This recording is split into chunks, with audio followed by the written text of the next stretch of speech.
PSW2 train guide video. Today we're going to be taking a look at the newly released class 465/9 on Southeastern high speed.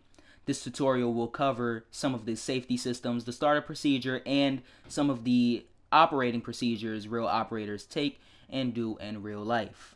Let's get into it. Now first off, you're going to want to put your master key in, turn that to the on position.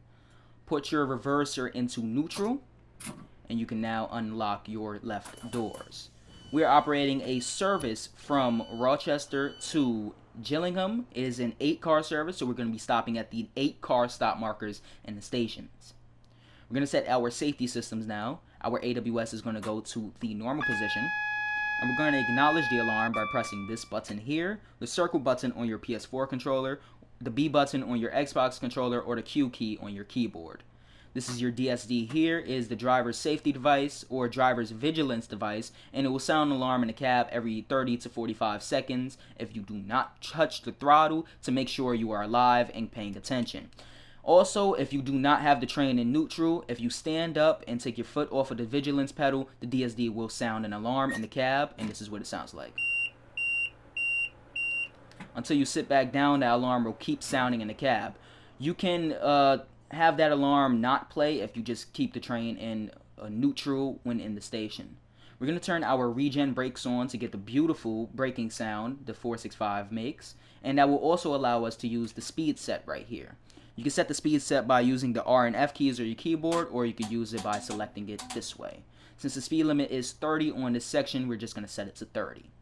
This is your DRA right here, the driver's reminders applicants. You are to use it at red signals, and when terminating the train at a station.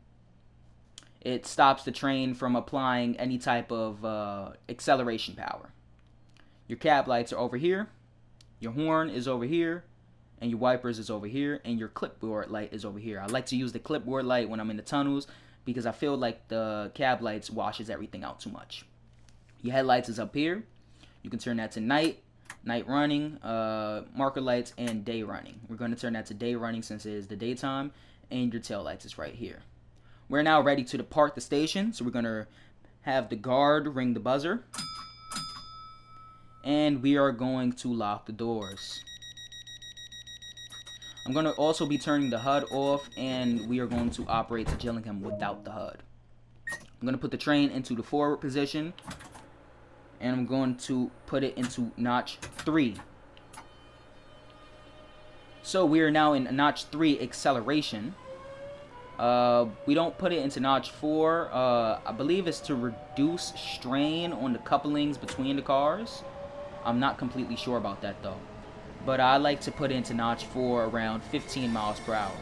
After putting it into notch 4, you will be able to use the speed set. As you can see, the speed set is limiting my acceleration power. We see a class 375 going back towards Rochester in my Southeastern blue and white livery. I've actually made a video about the blue and white livery on this channel, and if you want, I will leave the description, the link in the description of the video, so you all can check out the Southeastern white liveries I have made. So we have this 30-mile-an-hour speed limit in place until just a little bit after Chatham, where we get a 50-mile-an-hour speed limit. But we won't be able to take advantage much of that 50-mile-an-hour speed limit since we will be terminating at the station after Chatham, which is Gillingham, and we will be getting multiple yellow and red signals on the way there.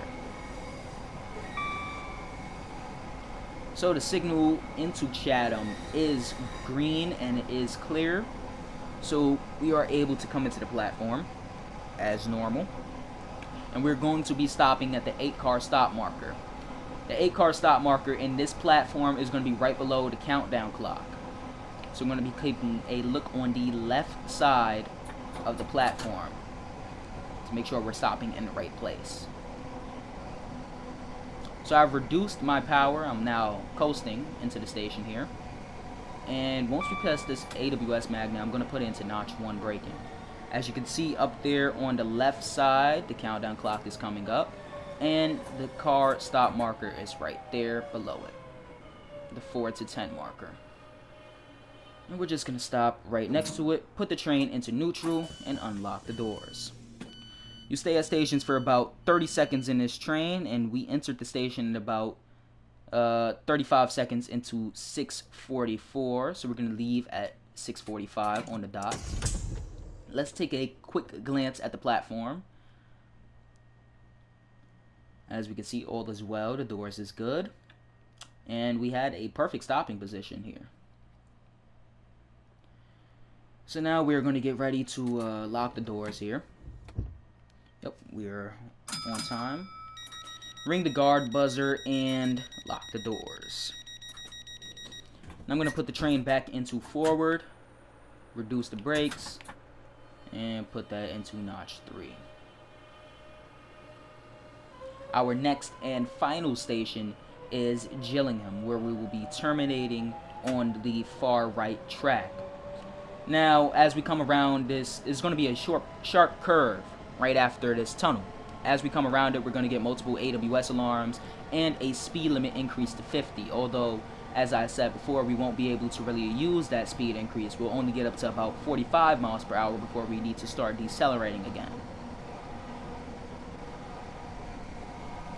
Now, we are operating an 8-car service, so we will make sure that we start accelerating after the last car has passed the speed sign.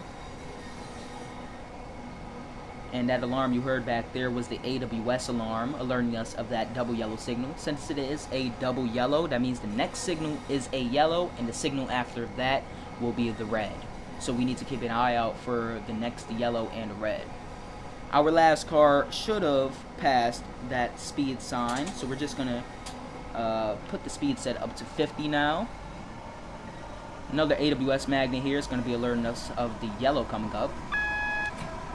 And we're just going to acknowledge that now. So now that we see the yellow, I'm going to reduce power, and we're going to coast at around 45 miles per hour. If you were operating the service all the way to Raynham or Faversham, you would be able to take advantage of this 50 and 60 mile an hour speed limit, although we will be terminating here, so we are not able to.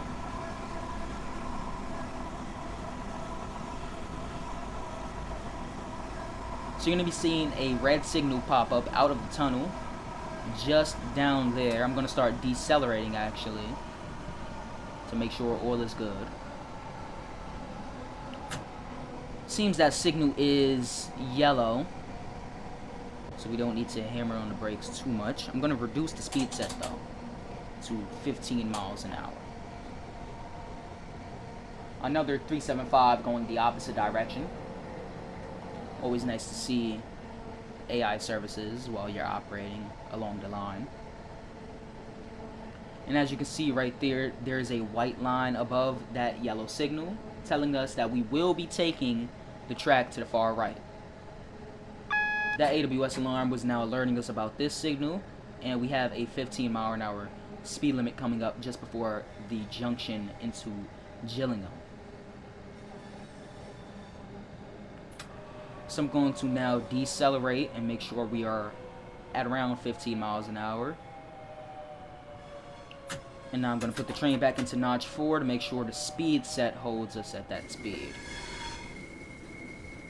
Now remember, this is an 8-car service, so we will be stopping at the 8-car marker at this station. It should be right after the 6-car marker.